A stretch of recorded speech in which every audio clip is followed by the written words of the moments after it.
ইন্ডিয়ায় গেলাম, বাংলাদেশের এক হুজুর, ওখানে গিয়ে সুলাইমান আলাইহিস সালামের বুড়ির কিচ্ছা বলে আসছে। পরের বছর আমি গেছি, আমারে জিজ্ঞেস করতেছি, হুজুর বুড়ির খবর কি?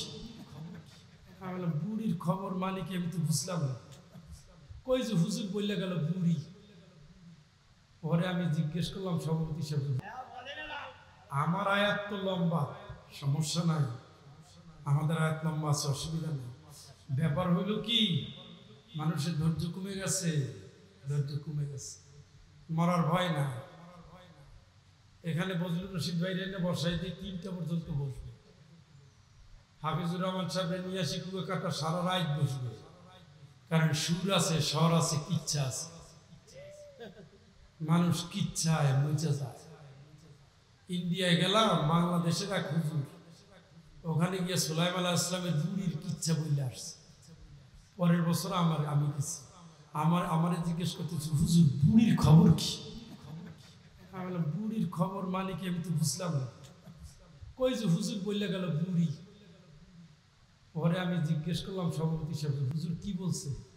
কই যে সুলাইমান আলাইহিস সালাম যে বাতাস উড়াইলো, এরপরে বুড়ির কি হইলো তাই জানতে চায়। চিন্তা করেন, 1 বছরে বুড়ির কিচ্ছা ভুলে নাই।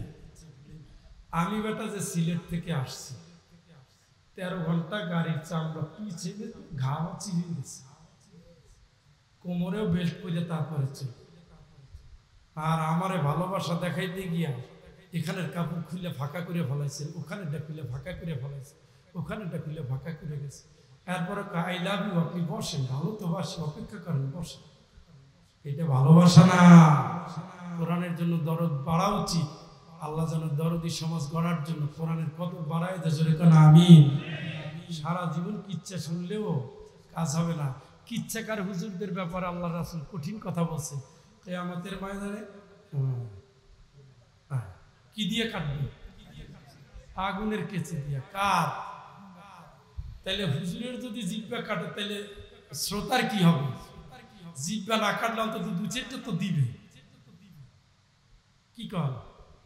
কোরআন আসছে আপনারে বাঁচানোর জন্য, কোরআনের আলো দিয়া সিরাত পার হবে। সুবহানাল্লাহ।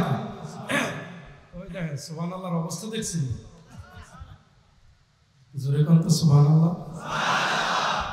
এই আওয়াজটা কি ইলেকশনের জন্য রাখছি?